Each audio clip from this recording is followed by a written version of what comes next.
the seeking of Jnana Yoga usually is, who am I? Willing to give itself completely. Chaitanya Ghan refers to a density of consciousness.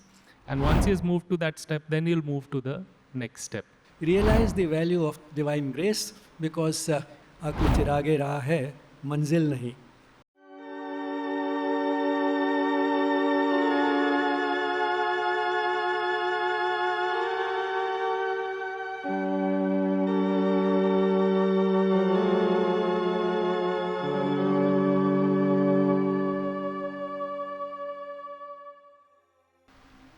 This is a series of talks on Sri Aurobindo's book, Synthesis of Yoga.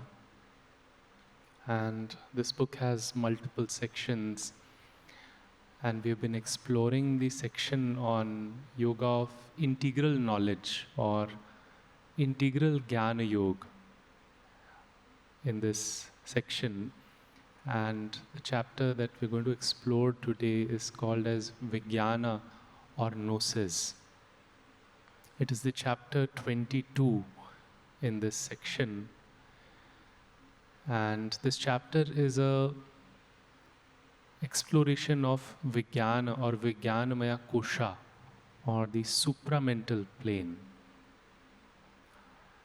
And before Sri Aurobindo comes to this chapter, he has set the stage or the background over the past 21 chapters where he explores the lower three layers before the Vijnanamaya kosha, which is the Annamaya kosha or the physical body, Pranamaya kosha or the vital body, and Manomaya kosha, which is the mind body, and various aspects of the yogic transformation of these three lower layers.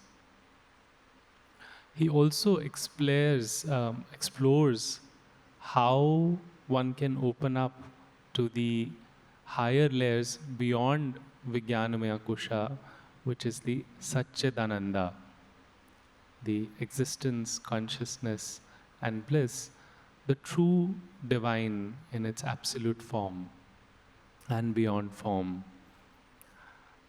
And he also explores the methodology or the process through which this exploration happens, a process of purification of these lower three layers, the process of concentration, renunciation, what does it truly mean, a process of withdrawal of consciousness, and then a re-embracing of the consciousness.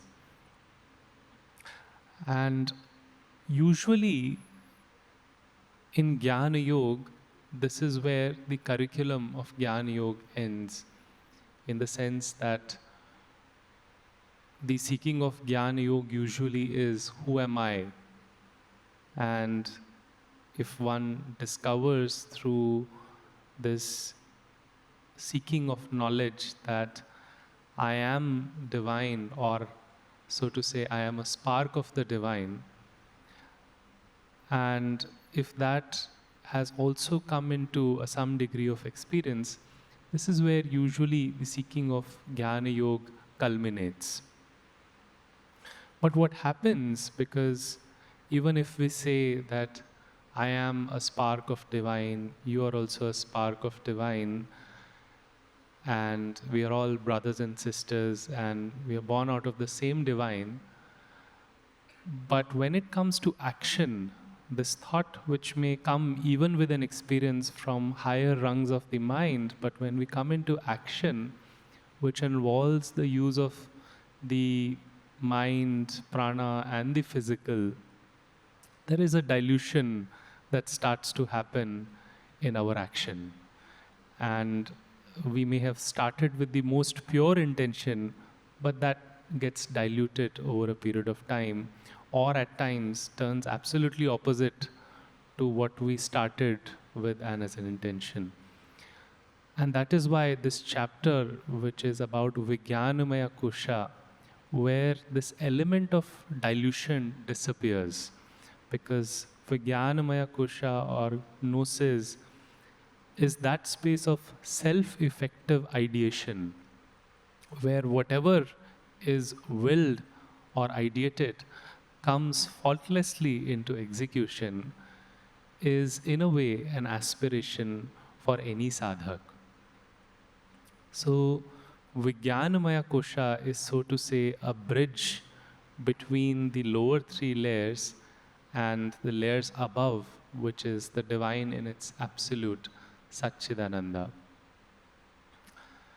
But here, having understood that Vijnanamaya kosha is something which is in a way pure and perfect and has the capacity of executing whatever it ideates to perfection, Sri Aurobindo seeks from us to be careful in understanding what is the purview of this chapter.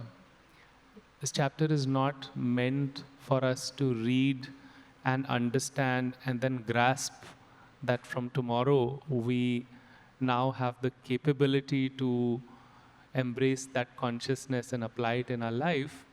But the purpose of this chapter is to fuel the aspiration towards this possibility, that there is that possibility beyond these three rungs, or there is something in between that highest absolute and these lower three layers. And the second purpose of this chapter is to dispel any misbeliefs, or as people say these days, busting the myths around the supramental or Vijnanamaya kosha.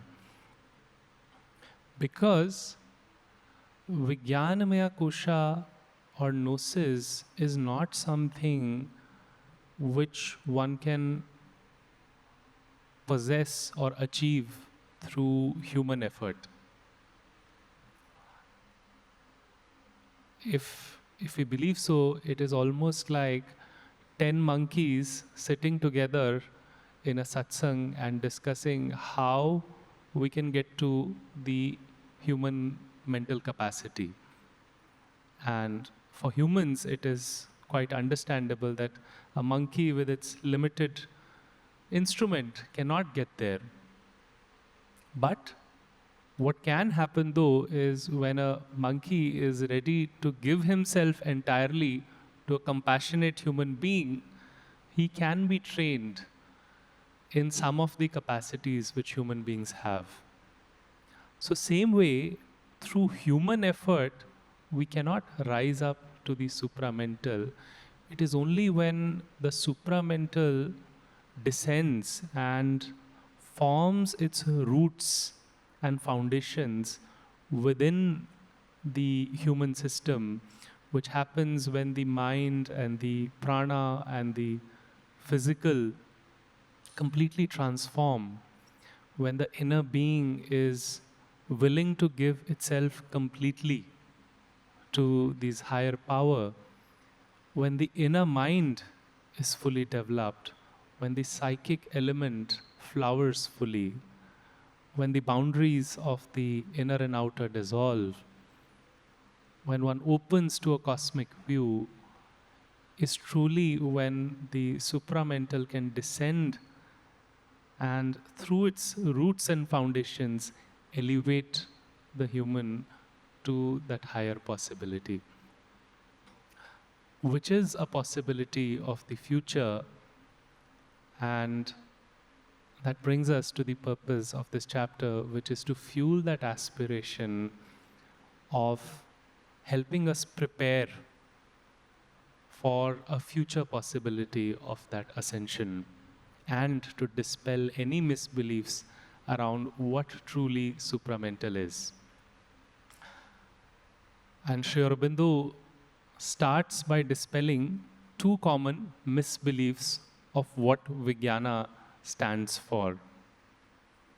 And he says that one error of intellect-bounded thinkers takes Vijnana as synonymous with the other Indian term, buddhi, and buddhi as synonymous with the reason, the discerning intellect, the logical intelligence.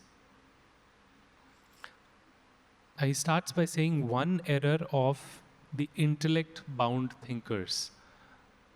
An intellect bound thinker stands for a person who either sees intellect as the highest possibility of a human being, or somebody who even has had some experience of the divine, but still is so bound to the intellectual faculty that it cannot perceive things beyond it.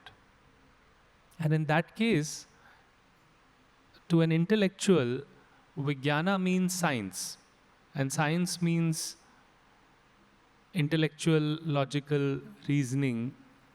And so vijnana very easily equates to buddhi. So in the Panchakosha, where there is a physical annamaya, there is pranamaya, there is manomaya, if mind is a field of thoughts, emotions, beliefs for them, then buddhi or the intellect becomes the vijnana, which is the capacity to logically reason and manage the mind. So it equates vijnana to buddhi, and buddhi, which in the Indian spiritual philosophy context actually has a much wider scope, is also then contracted to the possibility of logical reasoning. It is again with the analogy of a monkey who thinks that science and intellect is basically the capacity to be able to jump from one tree to the other, which is a skill in itself. But this is the skill that a monkey knows, so he thinks that it is this capacity which must be the science and intellect. And same way, an intellect-bound thinker who knows and believes that intellect is the highest possibility sees vijnana as this. So this is one kind of error that is commonly conceived. The other error on the opposite pole is when vijnanamaya kosha is seen as a consciousness which is non-ideating, which is beyond thought, or in utter silence, or even if there is an ideation, it is the essence of ideation, which is described as chaitanya ghan. Ghan refers to closeness, and chaitanya ghan refers to a density of consciousness. So in some places, vijnanamaya kosha is perceived as a chaitanya ghan, or a dense consciousness in silence, or in just at the essence of thought, which is turned towards the Satchidananda or the higher layers, and again is away from the dynamic movement. But the truth is that if this Chaitanya Ghan is seen as the body of the sun, then Vijnanamaya Kosha is not just this body of the sun, but also these divergent rays. It is also the very core of the sun. So Vijnanamaya Kosha is not just a dense static consciousness, it is also a wide dynamic truth consciousness, an effective consciousness. And the mind, even in its highest possibilities, which goes beyond this logical reasoning, goes up to higher and higher possibilities, can at best refract some of these lights of the sun like a prism, and further lower down can be like a moon or a mirror reflecting that light, or further lower down at the level of an intellect receiving it like a vessel, or further lower down can be an intellect which is closed from the top and is just pretty much limited to what is available from outside. So actually, through this, Sri Aurobindo clarifies what is Vijnana through this analogy, and also clarifies what is the wider scope of the meaning of buddhi in the Indian spiritual context. That the scientific, logical, reasoning, discerning capacity, which is meant to be neutral and unbiased, which gathers the facts from outside, processes them without any bias, in itself, which is really revered in today's day and age, is also at best a lower buddhi.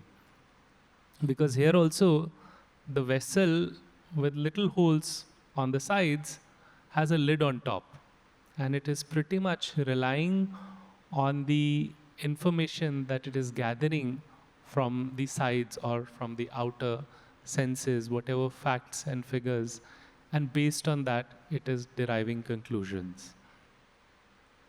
Whereas buddhi is not just this. Buddhi has these higher capacities of being an open vessel, of being a mirror, of being a prism of that light, which happens when the buddhi purifies itself, silences itself, and is ready to receive what we refer to as intuition.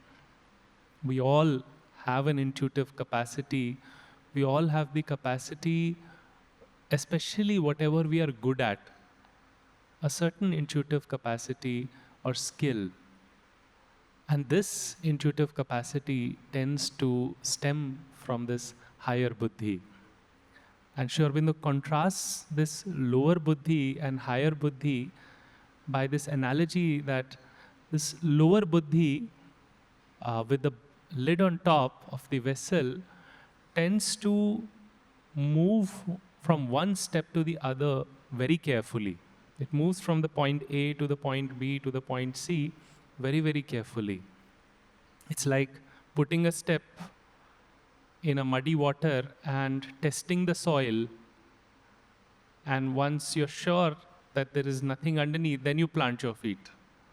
And then you take the next step very carefully and very gently. So a scientist is very skeptical and trying to evaluate every fact carefully from multiple different points of views before he draws this conclusion that this is the truth. And once he has moved to that step, then he'll move to the next step, which is all good and beautiful. In a way, it takes us from a very infralogical state where we pretty much believe in anything and everything to a certain level of careful reasoning.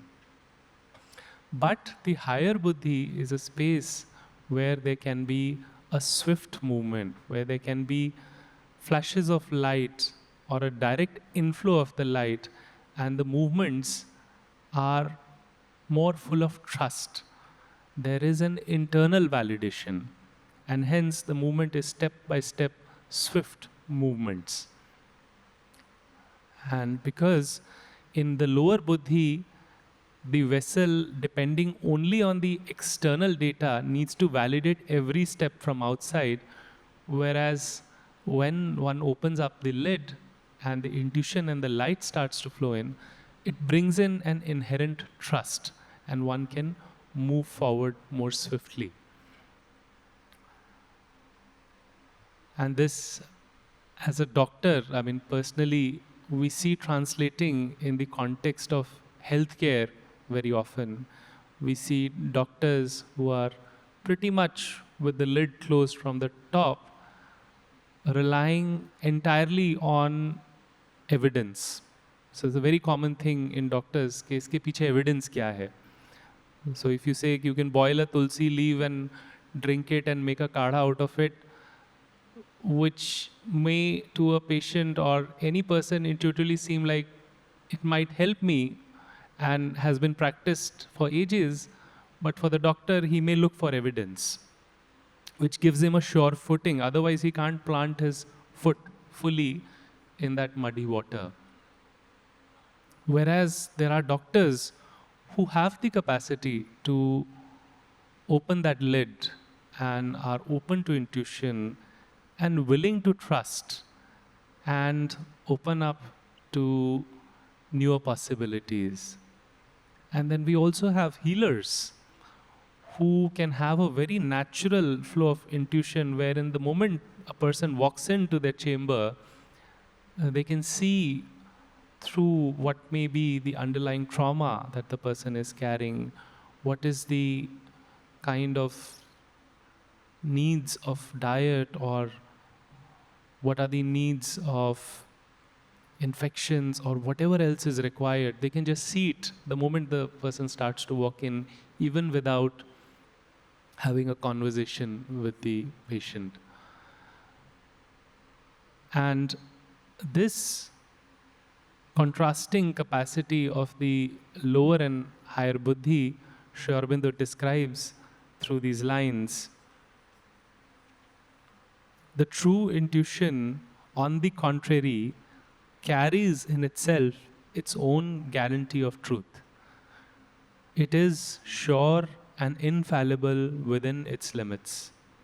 And so long as it is pure intuition and does not admit into itself any mixture of sense error or intellectual ideation, it is never contradicted by experience. The intuition may be verified by the reason or sense perception afterwards, but its truth does not depend on the verification. It is assured by an automatic self-evidence. So here he talks about 2-3 things. First, that true intuition doesn't need an external evidence or validation. It carries within it its own internal validation. Sure, it may be verified later by the senses or by experience, but there is a spontaneous knowing of the truth in intuition. The second thing Sri Aurobindo talks about here is, so long as it is pure intuition, does not admit into itself any mixture of sense error and intellectual ideation. So if the vessel is receiving from above and is also receiving from the sides the sensory errors and also the intellectual ideation, then it turns into a khichdi or a pudding.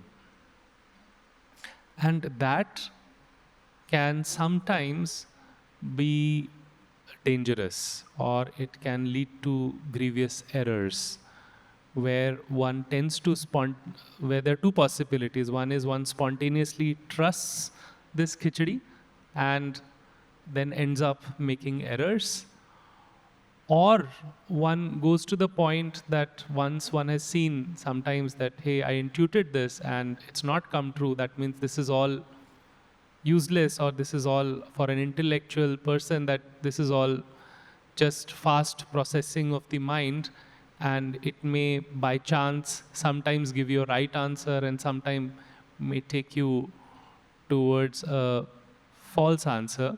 It is better not engaged in. So it is better to close the lid.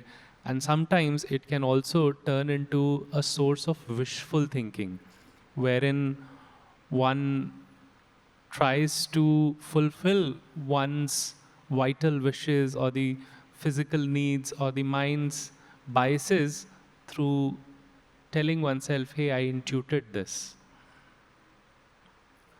And a simple example of this is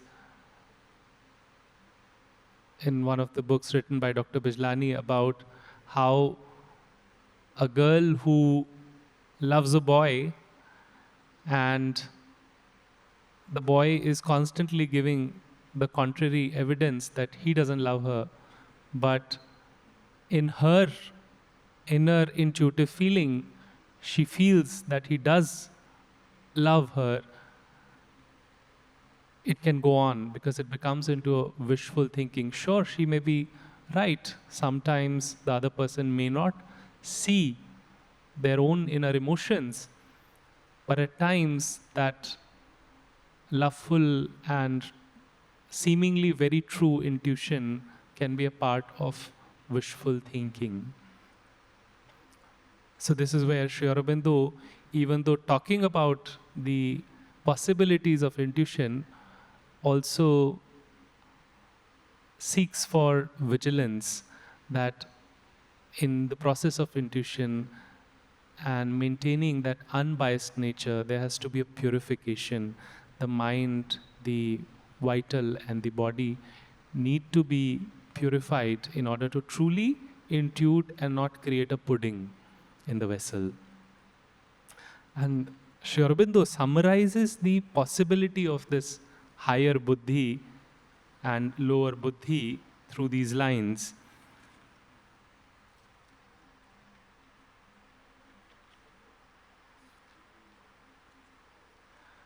At best, therefore, intuition gives us only a limited, though an intense light. At worst, through our misuse of intuition or false imitations of it, it may lead us into perplexities and confusions, which the less ambitious intellectual reason avoids by remaining satisfied with its own safe plodding method, safe for the inferior purposes of the reason, though never a satisfying guide to the inner truth of things. So here, he first talks about that intuition at its best is a limited, though an intense light. Why he describes intuition as a limited yet intense light is because that even at its best, intuition has a capacity to penetrate and modify. It can look through things, it can modify things, but unlike vijnana, it cannot swallow and transform. It is like if you are a person who is right now experiencing a lot of anger and you're sitting alongside a sattvic man, and through his presence itself, your anger calms down a bit and you feel better about things, and he can help you see the other side of the coin. It's all good because it is the capacity to penetrate and modify. But it is not like the sleep. The person goes to sleep and wakes up and is absolutely fresh. He doesn't even have a remembrance of what happened. So it's not that swallowing and transformative capacity of the vijnanamaya kosha. So in a way, it is a limited but intense light. The other thing that the limitation of intuition is that again, this intuition may start with a very bright idea, but then again, when it comes to executing it, let's say, for example, a lead in an organization may have the most beautiful intentions and may have the most beautiful and pure ideas of manifesting something impactful in the organization, but because the people working with him, the co-workers, may not have the same capacities, eventually those ideas tend to get diluted over a period of time and actually can turn around and become an antithesis of what it started with. So because intuition meets the lower three layers, there is this possibility of dilution, and because its capacity is largely limited to penetration and modification rather than transformation, so he says that at best, therefore, the intuition gives us only a limited, though an intense light. And at worst, through our misuse of it or false imitations. So when the wishful thinking enters or the pudding is made in the vessel, it may lead us into perplexities and confusions. So it may confuse us and take us to errors, which the less ambitious intellectual reason avoids. So an intellect which is happy in its own space, which is not very ambitious to aspire for the higher rungs, would say, I do not want this. I am happy with the lid on the top of the vessel because this part is very confusing. I would rather live satisfied with its own safe and plodding method, that struggling little feet after feet, step after step, taken carefully, it is happy with it. It doesn't want to go any further. Safe for the inferior purpose of reason, though never a satisfying guide to the inner truth of things.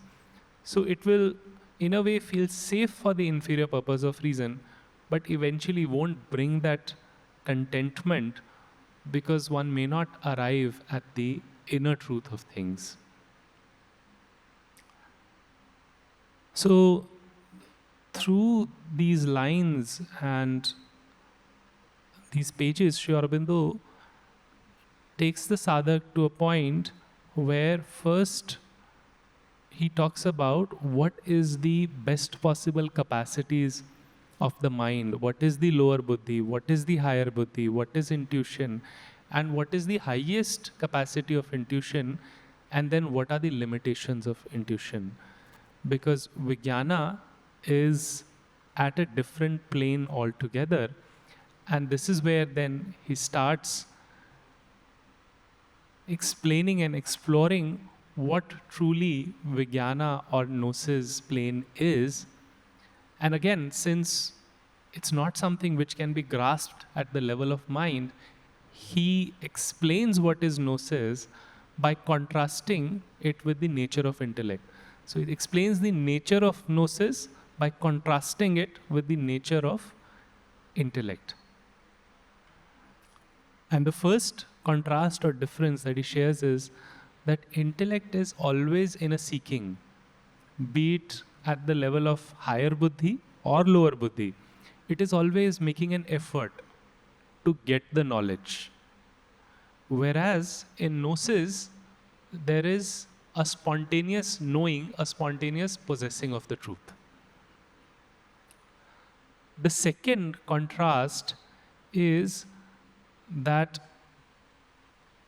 at the level of intellect, one always starts from the appearance of things, and then, having gathered the data, then arrives at the truth in things.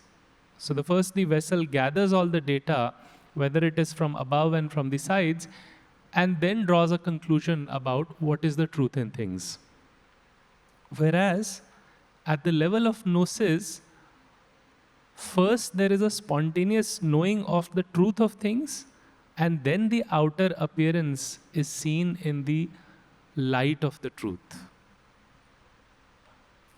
The third difference is that the intellect tends to grasp at things from the outside, and then depending on its degree of purity, it can go deeper and penetrate towards the essence of things. Whereas at the level of gnosis, there is the first knowing is of the essence of things, and from there it is outwards. The fourth difference is that the buddhi tends to get into a relation with things by getting into contact with them, because intellect is body bound. The child wants to first put everything in his mouth, wants to get into contact. So same way the intellect also holds the same tendency of wanting to get into contact with things and then understand things. Whereas in gnosis, there is a spontaneous identity with that thing to be known, and there is a spontaneous sense of oneness with that thing through which there is a revelation. As they say, feel one with the object of your concentration. And when that happens, then there is a natural knowing of all there is.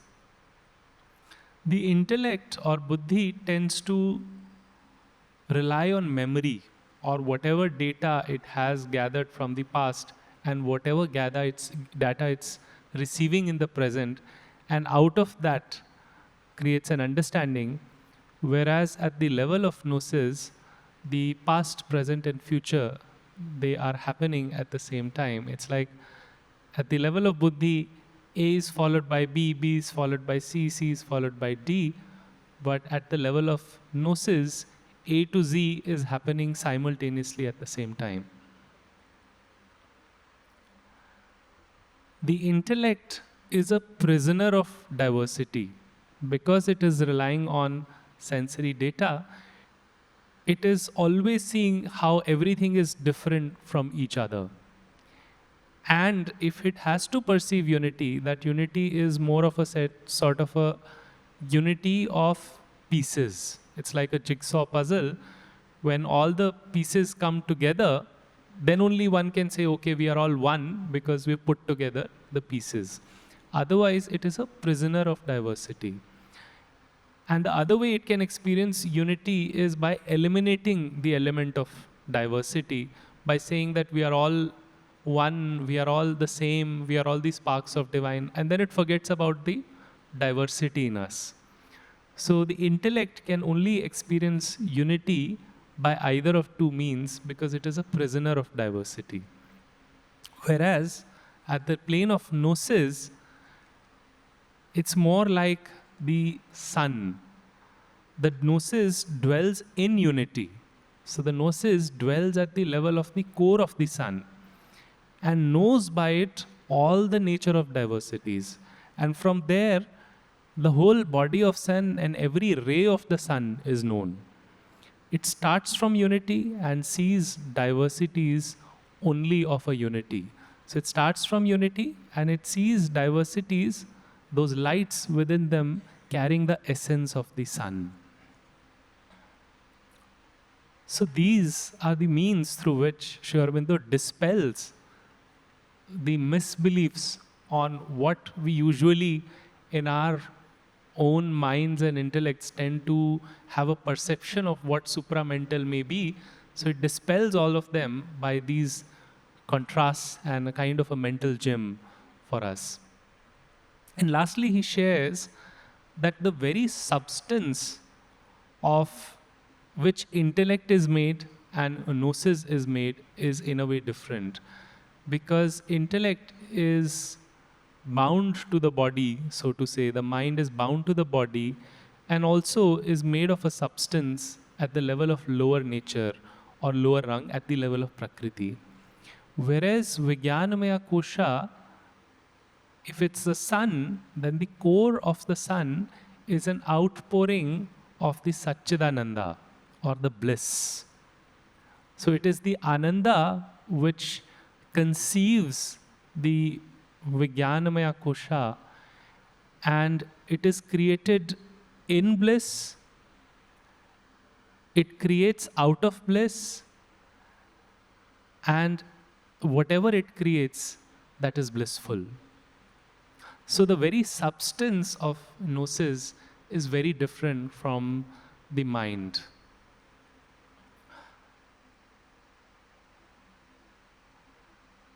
And this is where, at the end of the chapter, Sri Aurobindo shares the description of the Vijnanamaya kosha in the Vedas as the Ritam Satyam Brihat. Ritam referring to the rays of the sun, which is the perfect self-effective ideation emerging out of the sun, the perfect faultless action emerging out of the sun. Satyam referring to that sort of the Chaitanya Ghan or the dense consciousness of truth, and Brihat referring to the core of the sun, which is the pouring of the Satchidananda at the very core of the Vijnanamaya kosha. So to summarize, in this chapter, Sri Aurobindo starts by first clarifying what is the purpose of the chapter, that it is meant to fuel the aspiration and dispel the misbeliefs. Then he talks about how Vijnanamaya kosha is not intellectual reasoning. Then he talks about the capacities of the mind, the lower buddhi and the higher buddhi, and then about the limitations of even the higher buddhi. And then he talks about the contrasting nature of the mind and the gnosis. And the three main features that differentiate the two is that the intellect or the mind is always seeking the knowledge, whereas the gnosis, there is a spontaneous possession or knowing of the truth. The intellect is always drawing fragments and bringing them together to the totality, and is always trying to solve a problem. The science starts with the problem and then comes to the solution, whereas the gnosis is the solution consciousness. It always sees things in totality and emanating the solutions. And the third is that at the level of mind and intellect and intuition, there is always dilution eventually.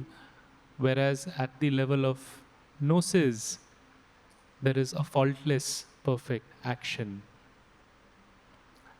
And if that fuels the aspiration within us, then it is important for us to prepare the field within the human system in expanding the physical, the vital, the mental, purifying it, and offering it in a self-giving, nurturing the psychic and the inner mind within us, so that the supramental can truly lay its roots in us, and eventually in the future generations lay the foundation for the descent of the supramental. Dr. Mankul Goyal has beautifully summarized in a relatively short time one of the most difficult as well as fascinating subjects associated with Aurobindo, and that is the supramental. Because we have a tendency to get fascinated by things which may be beyond our reach, and yet we want to understand them at the mental level, being mental creatures. And must also thank Mankul for, on many points, taking us back to our ancestors, the monkeys, and showing us that how our behavior so often is not very different from that of our ancestors. And we may make the same type of mistakes in relation to supramental, which the monkeys might make in relation to us. The best that I can do is perhaps to summarize a few key points that I noted down while he was speaking, because some of these points do bear a little recapitulation. The first thing is that while the supramental may be beyond the reach of most of us in this life, all the same it has a value in giving us a certain goal, a certain distant and remote goal, maybe a theoretical goal for which we can aspire, and also realize the value of divine grace, because without that it cannot be achieved. It cannot be achieved through just personal effort. And then one of the important things that came out was, which helps us understand why in our society it so often happens that we start with a very bright and noble idea, but when it is translated into a real program or an organization, we find that there is a considerable dilution. That is because the instruments that we have, the body and the mind, are in fact incapable of perfectly effectuating or implementing that idea. Quite often there's a tendency to blame people, that I couldn't find the right people to do it, which is true to some extent, but then that happens because the idea itself gets diluted when it gets transmitted from the person with whom it originated to those who actually work. So the idea itself gets diluted. But then if we look within, we would realize that even if I had to do it entirely on my own, probably the idea would not have translated completely into action. That is the limitation of the instruments. And in contrast, the supramental consciousness or the Gnostic consciousness, the consciousness which gives us not the ordinary, what we call ordinary knowledge, but a total knowledge, which brings with itself a self-effectuating force which is associated with it. It's only at that level that we can get the spirit behind the idea and the way it is implemented all exactly in harmony with each other, and the effectuation coming to exactly the same level as it was originally conceived. It's only with that knowledge that it can happen. Then, he brought out beautifully the limitations of reason and how it is always unsure.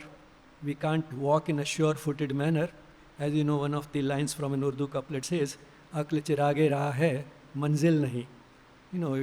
The intelligence is only capable of showing us a bit of the path. It's like a little lamp which shows us the next few feet ahead of us, but it is not itself the goal.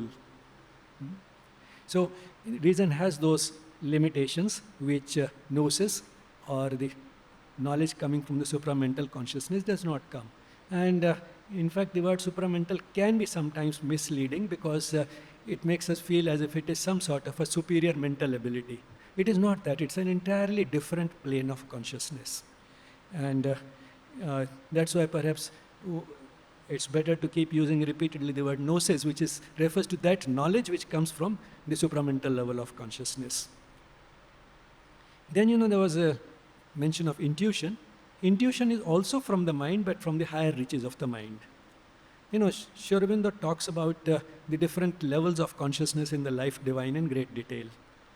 What we normally call our intellect is the ordinary mind, but then beyond that is the higher mind, and that is the type of mind that the scientist uses.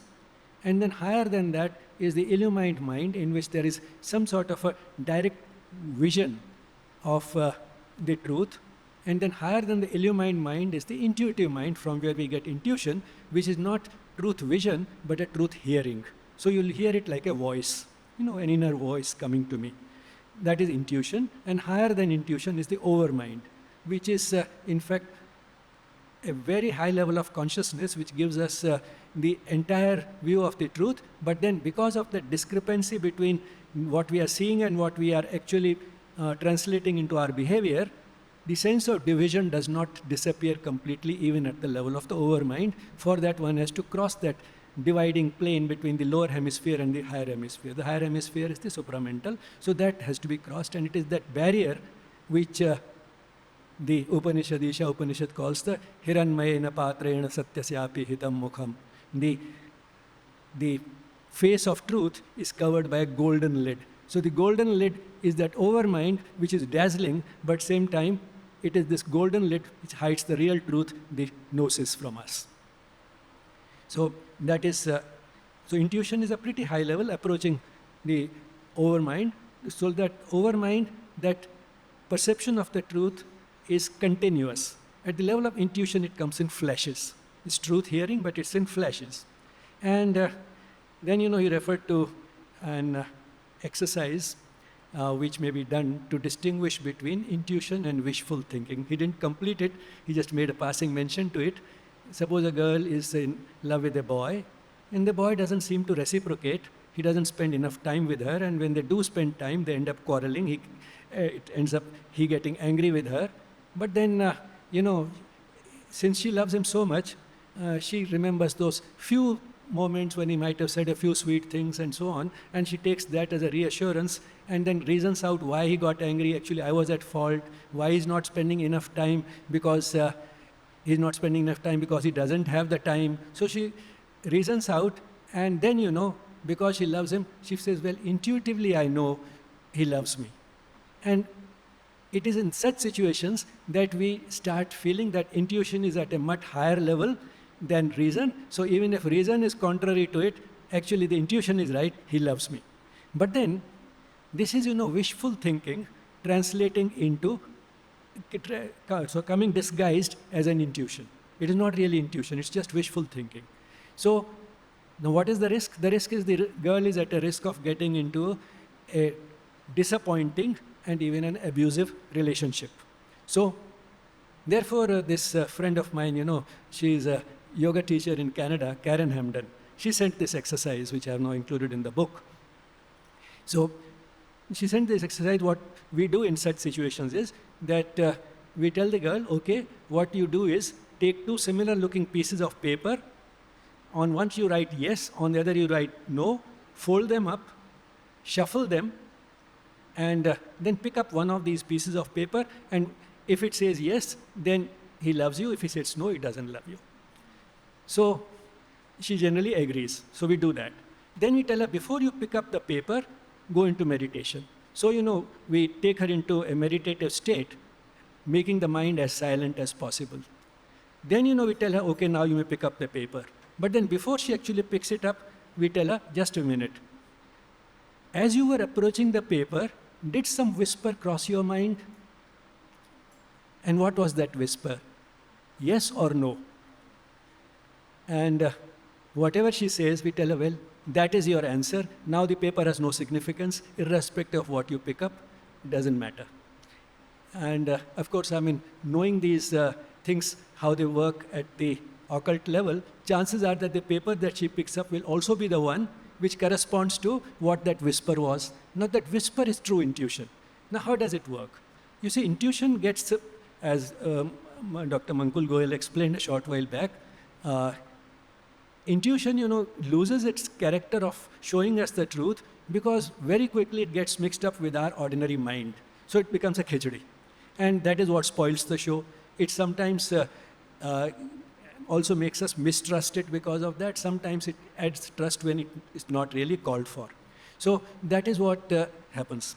Now in this case, what is happening is that she has suspended her mind, thinking mind.